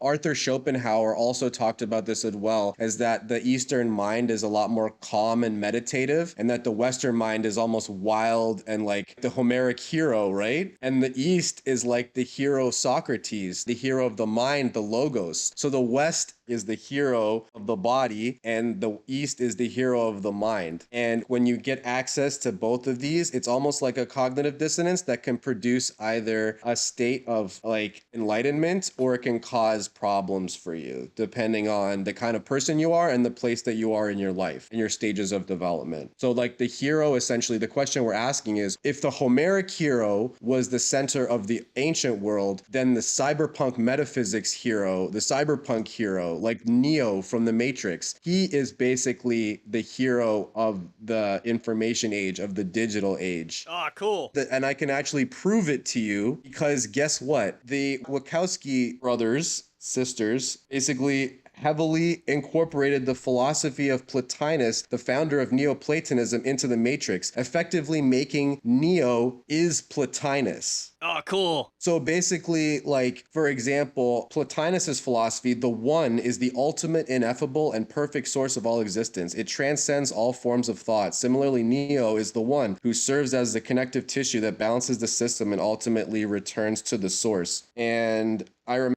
that Periphery, who's one of the greatest students of Plotinus, of Neoplatonism, he would say that the soul, once having been purified, will seek to reunite with this source. And I think that you can kind of see that there's like a monotheistic kind of pre-Christian ethics that you can see in their belief system. And basically, it's like the Matrix is heavily Neoplatonic. And remember, Plotinus was said that he was a direct interpreter student of Plato. So he was bringing this forward. So basically, Neo is a Platonist. I think right? if you're going to direct somebody to the allegory of the cave, it would be criminal to be like, not tell them to watch The Matrix as an addendum, because it perfectly explains Neoplatonism, but I would say the same thing for Gnosticism as well. So that's kind of a lot to drop in people's lap. Let's be honest. Back in the day, though, it was, these ideas weren't that odd at the time, because you have to remember that in where these ideas became popular was Egypt, and Egypt was like the center of the Bronze Age world. So Egypt is like the center of so much interconnected intellectual activity that it was understandable why all of these beliefs would seek to show up in Egypt, because it was the center of so many things. You would need to be a polymath like Cleopatra to be able to contend with so many different belief systems. Like she spoke like 8 to 12 different languages, and you'd have, Egyptians arguing with Greek philosophers, arguing with, monotheists, arguing with Gnostics. Like you can almost see them all influencing each other at the same time. So they picked up good arguments from each other. So the Gnostics would borrow from the Platonists would borrow from the Christians would borrow from the Platonists. So there's kind of like a let's call it the Egyptian intellectual continuum. Cleopatra wasn't Egyptian, though. No, she was Macedonian. She was an ancestor of Ptolemy, who was one of the guys who Alexander left in control. But with the death of Cleopatra, that was effectively the end of Alexander's control over Alexandria, and it reverted to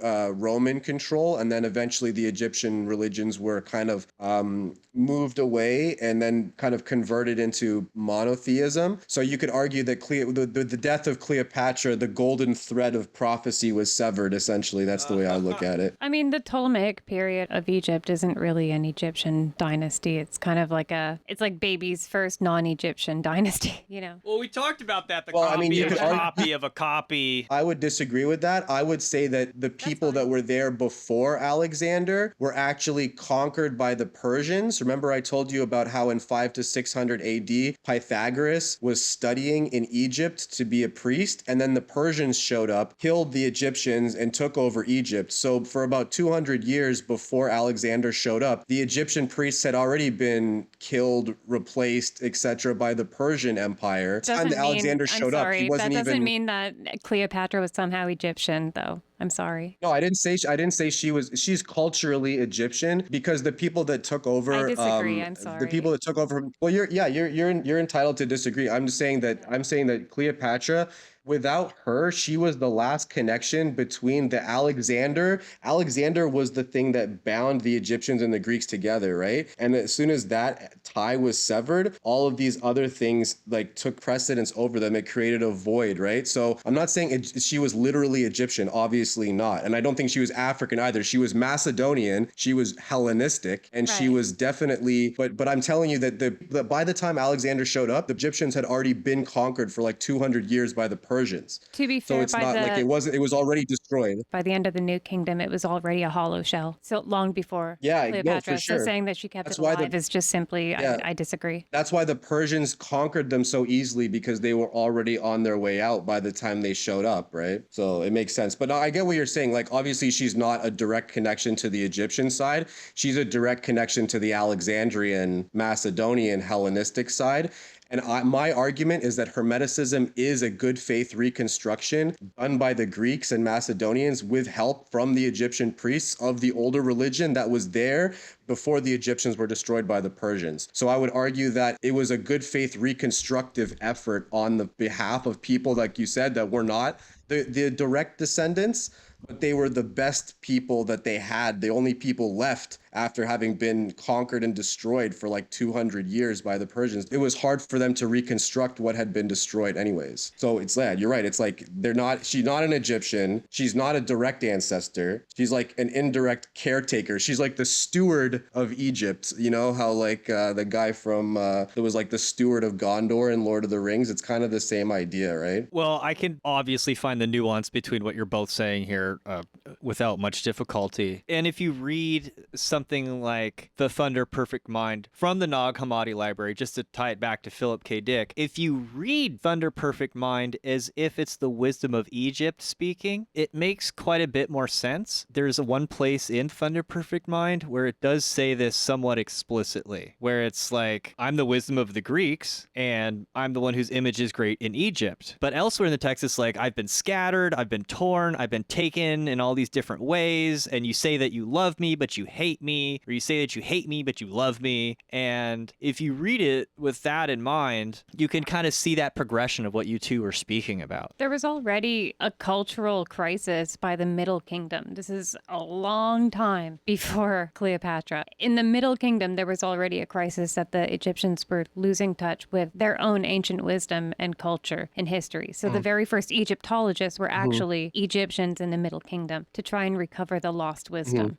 So Yeah, I can agree with that, but I still contend that Hermeticism itself is a good faith reconstruction of those efforts itself. Like that is part of the system. But I was going to say that, speaking of which, that if we're talking about ideas and books that are pretending to be other books, you know, the Kabbalion was written by a New Thought philosopher called William Walker. No, we totally just did 2 episodes on that. yeah, we did. Yeah, so like, but this is the thing, right? It's like I'm in the middle where I'm like, okay, so this guy wrote this thing, and so this is what I was going to bring up to you guys when I wanted to talk about the quantum hermeticism thing last time. It's like, okay, Kabbalion is what that book is based on. But the Kabbalion was created by a guy who has nothing to do with the Egyptians, like almost like Cleopatra and the Egyptians. He's so divorced from the actual stuff himself that he has nothing to do with it. He wrote the book in the 1908. And it was credited to 3 cryptic authors, the 3 initiates, but it was actually written by this guy who was actually a philosopher called William Walker Atkinson, and he did it to press something forward called New Thought. So it actually is like a kind of like how Plato used Socrates to push his ideas instead of it being the real thing, because the real thing is the corpus hermeticum, because just like habeas corpus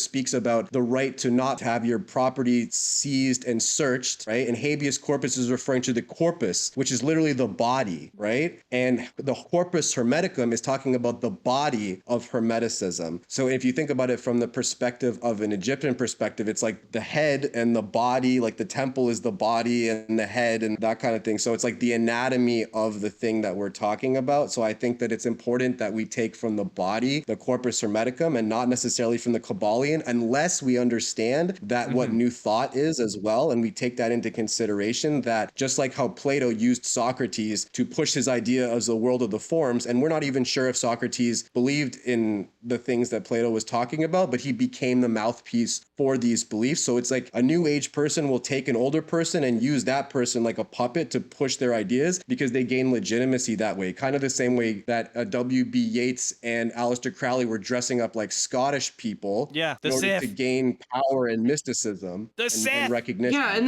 then what's the difference between Crowley quoting all of the Kemetic stuff? I mean, unless it's utilized properly, is it attributed properly? You know? So my wife just really loves Egypt, and I think she just wanted to touch upon the fact that, Cleopatra. Blanket statements like We are technically closer to Cleopatra now than Cleopatra was to the Great Pyramids, right? And we all know that. So, she just loves Egypt. I don't actually think any of us here disagree with you about what you said about the Corpus Hermeticum and the Hermetic teachings. And I can tie this all in to what you're saying about Atkinson, because, hear me out, Theosophy, right? They want to take Blavatsky, supposedly, takes her ass over to the East and is like, I learned all the wisdom. And it's like, I'm going to come bring it over here and teach it to the elites. I'm going to teach the wisdom of the East to the elites, and they're going to become enlightened and improve society, basically using this technology that you're describing, right? It is the same folks that produced Jiddu Krishnamurti, as I said, who ended up living right next to the third guy you wanted to talk about today, is Aldous Huxley, which is important because, according to the loud evangelical conspiracy theorist that lives in the back part of the theater of my brain, he's yelling very loudly, don't you know that the Matrix is a theosophical propaganda attempted to make people initiate themselves into becoming Lucifer or something like that?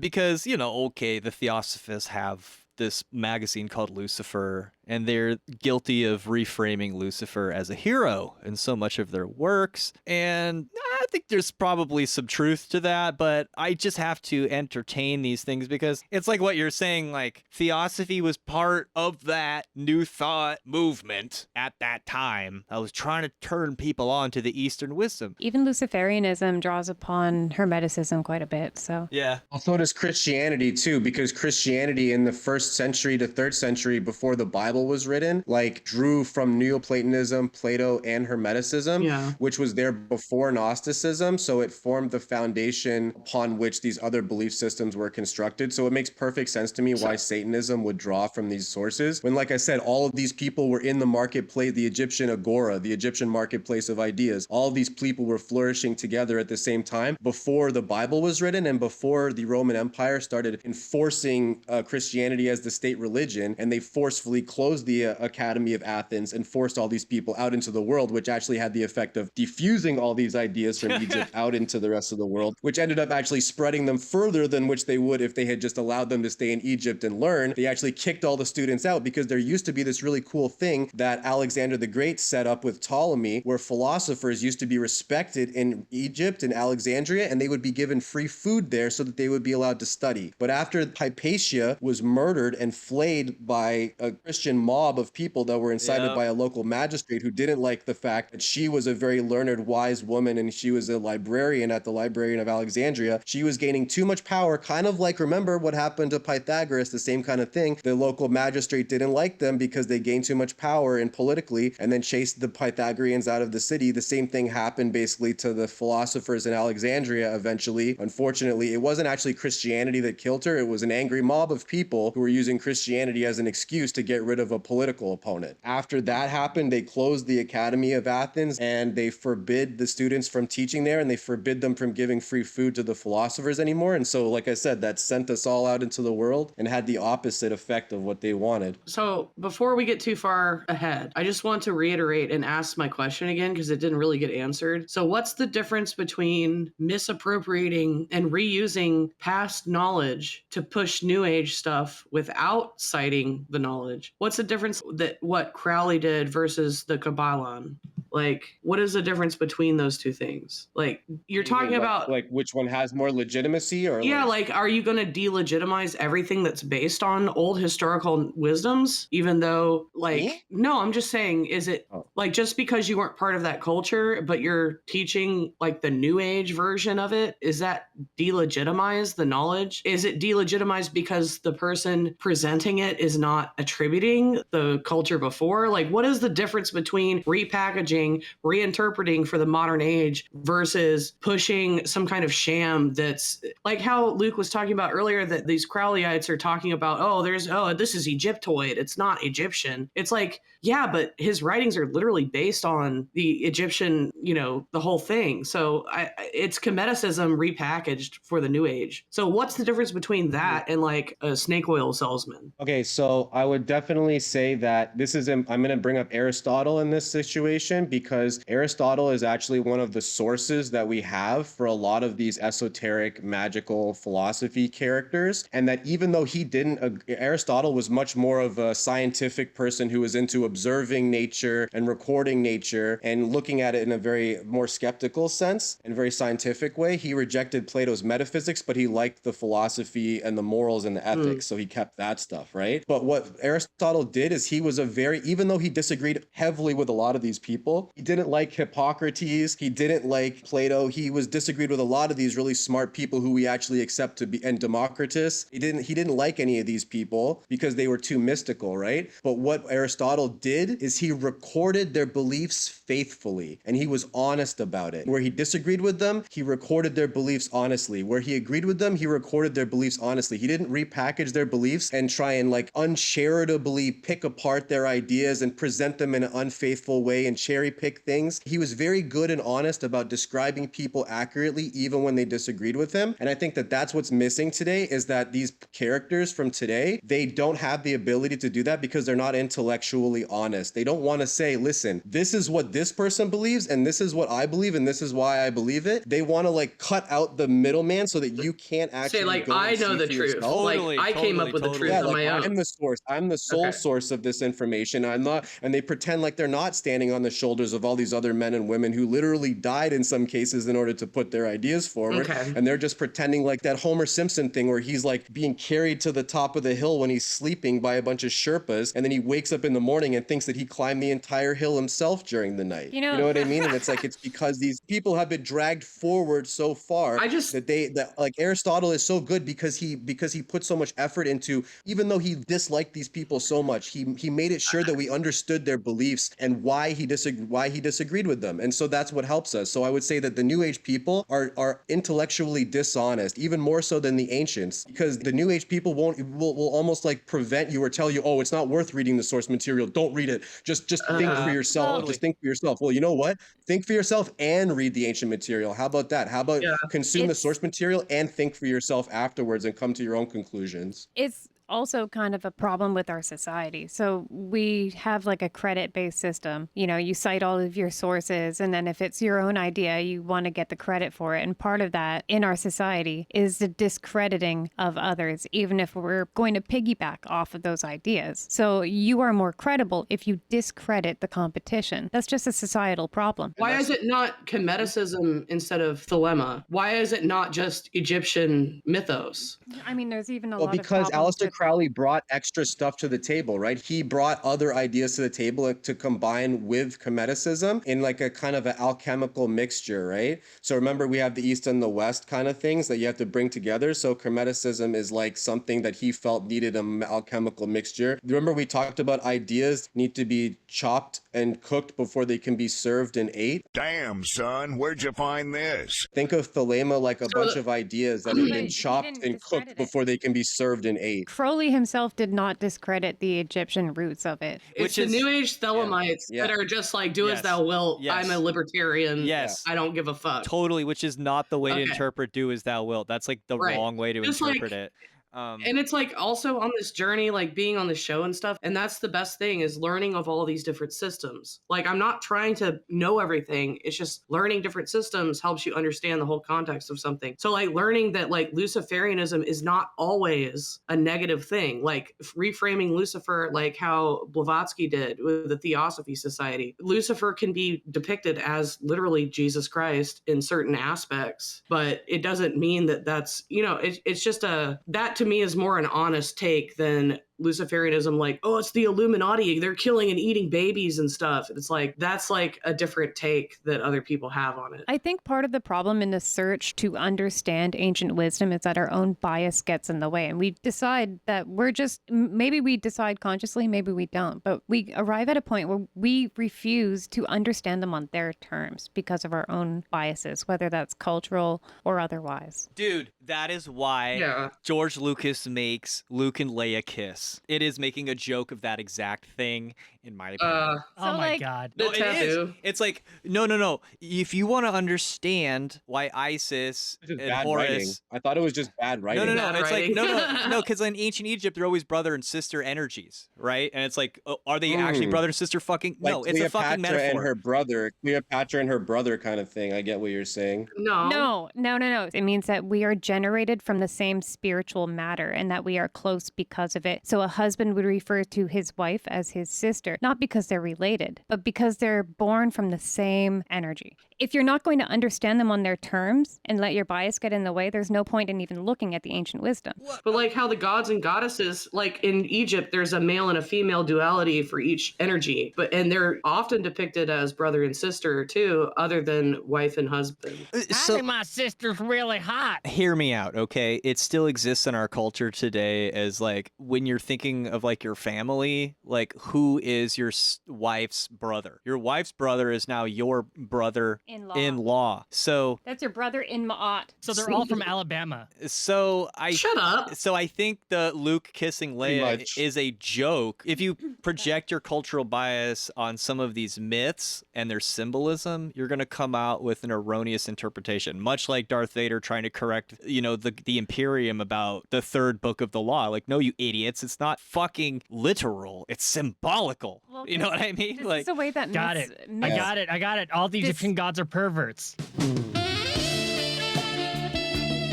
No, this is the way that the human mind works. It works with symbolism. This is the way that mythology works. It works with relatable symbolism. And how do you do that? You do it with the symbols and nature around you. So if you're going to ooga boogafy ancient Egypt and say it was all incest and animal worship, then you're not going to understand the wisdom that they have in the mythologies. It's as simple as that. It's kind of like algebra in a sense, that these were like, that hieroglyphics is like algebra. So you could look at the hieroglyphics and say, oh, look, there's a bunch of pictures of animals and things. Or you could look at what those symbols stand for, basically. So it's like the hieroglyphics are like a mathematical code, and each one of those symbols is like a stand-in for something else, just like in algebra, right? So it's like you could take them for what they look like, which is a bunch of animals and symbols, or you could take them for the mathematical algebraic equation for which they stand for, kind of thing. It's like they're not actually brother and sister. It's like what they represent or whatever. Yes. Yes. Kind of like the brother and the sister is like the sun and the moon, or It's a something duality, like that. dude. So to speak to what you're saying, I like to call it energy math. Every single hieroglyph is based on the nature of that symbol and what that means, like what energy is attached to that symbol. And it's why you can also spell things so many different ways. You can invoke all different kinds of energies, and they will mathematically figure out, like, well, this is the energy we want to represent with this word, so we're going to use this hieroglyph in place of that one. And sometimes you'll see it in the same text. So you're hitting the nail on the head with that. That's exactly what it is. It's math. It's like gematria in the Hebrew letters. It's the same thing, but it's Egyptian. So this comes full circle with Aldous Huxley, because the man lived next to Jiddu Krishnamurti, the embodiment of trying to bridge the East and the West, and trying to get this idea of the world teacher put upon the West. And it didn't work. And somehow these two folks ended up living next to each other in Ojai, California, which is definitely not the place I dropped a bunch of LSD. What a coincidence. Yeah, no. Would never do that in Ojai. That's wrong to do drugs, and you should never do them, especially when you're camping or hiking or going to a festival in Ojai. Don't you fucking dare. I meant it was coincidental that they live next to each other. How does Huxley play into this, man? Please tell us. Huxley is the final piece to the puzzle here, because so if you look at what Brave New World is about, it talks about the Soma. Okay, and the Soma is talking about a society that's under the control of drugs and mind control. Now, immediately you think MK Ultra as soon as you hear those phrases, like a benevolent giver provides, giver provideth, and our cups overfloweth with Kool-Aid. Yeah, so basically what Aldous Huxley was teaching to Gregory Bateson and to Alan Watson, to them in the OSS, was he was teaching them about drugs. And basically he was teaching them how to do the MK Ultra project, but Aldous Huxley actually believed that drugs were a portal to enlightenment. He didn't believe that they should be, or they could be used, like I said, just like the koans, just like forget about drugs, you could just use the Zen koans to drive somebody mad or give them enlightenment. So it's not really about the drugs. The behavior is basically just a portal, a decision portal, and basically he was interested in investigating those things. So Aldous Huxley was heavily integrated later in his life into Hindu mysticism, specifically Vedanta, psychedelic drugs into his life and philosophical writings. He viewed drugs as biochemical shortcuts to the spiritual enlightenment that mystics achieved through enlightenment. So basically later in his life, and like you said, he was living beside that guy, right? So he became very much intertwined with drugs, and he even died much earlier than Alan Watts, and Alan Watts even went to console his widow. Wow. And there's a video of him, if you want to see online, if you're interested in looking at this stuff up, you can actually look up Alan Watts, and there's a video of Alan Watts actually, when he's much older, talking about what happens to Aldous Huxley and explaining what happened to his friend and how he was so sad about how his friend died and how his friend got basically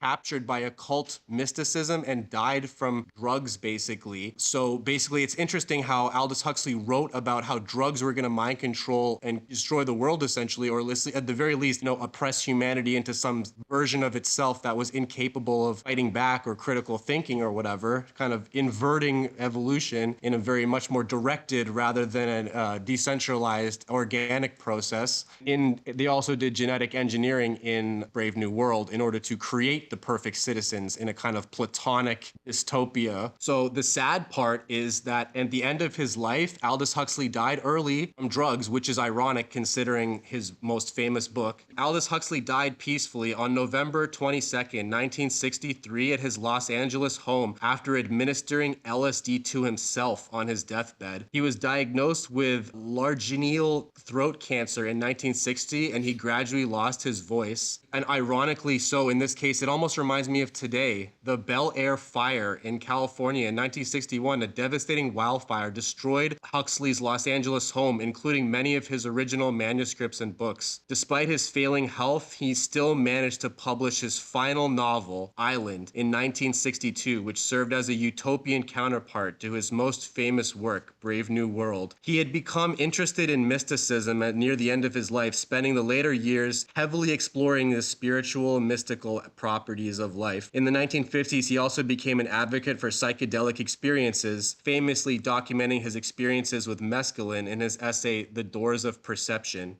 He actually asked his wife to administer the dose of LSD that took his life away. Woo! And it's ironic that he also died on the same day that JFK was assassinated. Woo!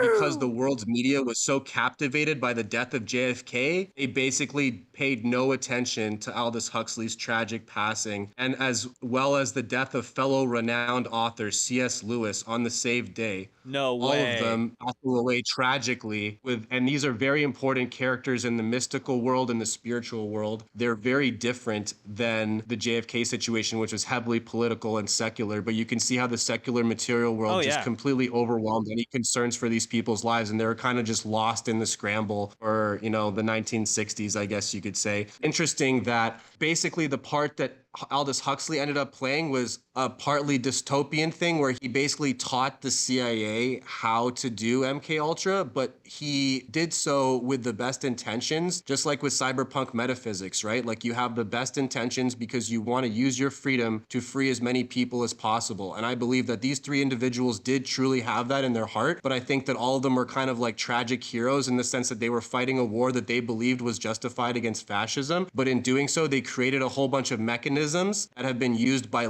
far less scrupulous people than them to move forward to control the population for various different reasons. So I think that, for example, Aldous Huxley believed that the drugs were actually freeing him rather than trapping him. And I think that to a degree they did, because look at the amazing, beautiful work that he was able to produce. So clearly, like, it wasn't detrimental to his creativity. It's just his physical body that eventually became destroyed by, essentially, I think mescaline specifically was the thing that did him in. It's like But the atom bomb. if you think about it from that perspective, like the LSD and the 70s is in a very important part of the story of cyberpunk that needs to be talked about as well. That the tragic hero of cyberpunk metaphysics is these characters. And you could think of Nick Land in almost the same way as well. I think of Nick Land as well, who's the philosopher who created accelerationism. And he's basically a character that also is heavily into experimenting with substances. And he's an extremely intelligent person with a very tragic story. And I feel bad for these people. And I think they're tragic geniuses. And I think the tragic hero is just as important as the happy-go-lucky, like you said, Captain America or Superman figure, who is actually less relatable than like a Batman or an Aldous Huxley who has like a really tragic past who you can identify with because of their tragic past, basically. Bro, you're going to have to come back on the show and do a whole episode with us about superheroes, because I don't know fucking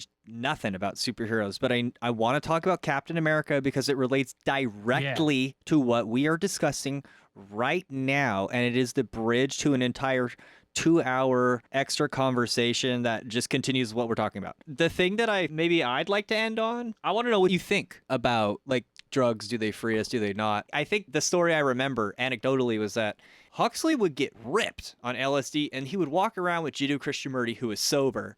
But Jiddu Krishnamurti supposedly was at a level of consciousness where they were riding the same wave. And Jiddu Krishnamurti was always like, you don't need the drugs to do this, you know? What's funny about Jiddu Krishnamurti is if you listen to someone like Sadhguru, he'll tell you, like, Jiddu Krishnamurti was one of the last Jnana yoga disciples. He's like a pure version of Jnana yoga, which is the hardest and narrowest path, which uses rationality and the mind to attain enlightenment. Whereas, like, what bhakti is dedication. There's another one. They all have like these like service is another one, or is that the same thing? You get my point. There's all these different paths, margas to God, and Jnana yoga is like the narrowest and hardest path. And Sadhguru says, like, yeah, he's all about trying to get you to think and to think your way to enlightenment. The problem is that the second Jiddu Krishnamurti leaves the room, it's like very hard for his listeners to match his level of intellect. And so he said that was the ultimate shortcoming of Jiddu Krishnamurti. But I always like to, I hinted at it earlier, liken Jiddu to Yoda, because I truly believe Yoda is based on him. And for myself and for Philip K. Dick, I don't think I ever would have seen Sophia's titties if it weren't for drugs. Let's be real. So, and Thelema answers this by, like, it's strange drugs. You should take strange drugs. Not drugs you're hooked on, not drugs you know very well. You should do some strange drugs and worship the goddess. You know, if you get too used to them or you do them too much, it's not strange anymore. Well, you could look at Captain America as actually a guy who was taken by his government and experimented on and given drugs. And those drugs killed a whole bunch of the other subjects, but they turned him into the Ubermensch of the Marvel universe, basically. So if you really think about it, like, think about it like this. The drugs were called the super soldier serum, are basically in the story. And I think that story is basically telling you about what they were doing in World War II, by the way. I think that the superheroes, like they talk about Captain America and Wolverine, if you've ever seen those really cool episodes, old school episodes where Wolverine and Captain America are in World War II together, like fighting Nazis. It's a really cool little side show that they have that's like Wolverine looking back at his past and stuff. And like, if you think about it, like the Red Skull and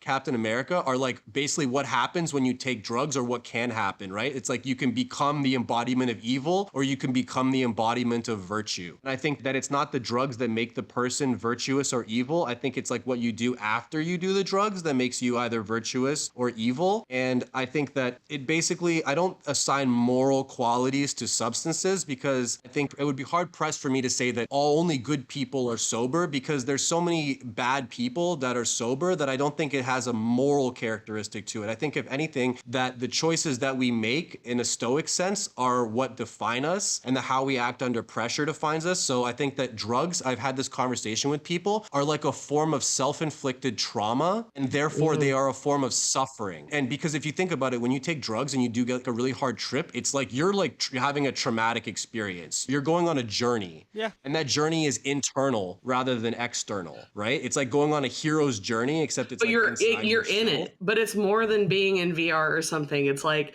when you live through that experience and you suffer for real, that makes it more legitimate. Like if you're in a bad place and you do a drug and you have an experience, that's probably better than if you were sober. So how is it, like you said, you can't ascribe morality to like what you take in your body or what you do or you don't do, because it's about the path. you It's can, more like, about you the can path than like you where can you be end up. Captain 'cause America, or you can be Red Skull. Yeah, you can be. You could take a choose longer you can path, choose you know? whatever. Yeah, and if suffering is truly one of the paths to attain enlightenment, then almost like inflicting drugs trips on yourself is like a form of suffering enlightenment. And that doesn't mean that at the end of the journey you're always going to get there. Like some of those people, No. they don't get there, right? And I think part of the journey of self-development is not just preparing yourself for victory, it's preparing yourself for defeat and failure, and that failure teaches us more than winning. So in a sense, it's like, that's why you'll hear a lot of people talking about like people that are on drugs, they almost attain a certain kind It's of because like you're sage integrating. wisdom about Because you them. have to integrate that bad experience. Because it's otherwise it's a bad trip, man. Like I'm not doing that again. Like I'm not trying anything new again because that was bad. And it's like, okay, but what's good? Like it's all subjective. I'm always the first person to point out the silver lining and why that happened, or like what can I take away from this experience that like makes me a better person in the long run. So I kind of am of the same page. It's like the whole purpose of this journey is to dissolve the duality of being alive. That's the trauma, and you have a choice to either become Captain America or Red Skull. That's what he's Yeah. saying. And I'm gonna have to cut us off right now because Captain Damn. America brings up all this. I can't handle it. It's why it's a good story and it's popular because it's part of related. the ancient wisdom. Beautiful. You put Ubermensch and Captain America together. You have just put the two atoms together to make the nuclear bomb in my brain that makes I could just go forever. So I think with that in mind, thank you so much for coming on the show. Please come back to talk about superheroes. This is always amazing when we have you here. Where can we find your stuff again? On Medium, right? Medium / what is it? It's Medium / J Solonin, JSOLONIN.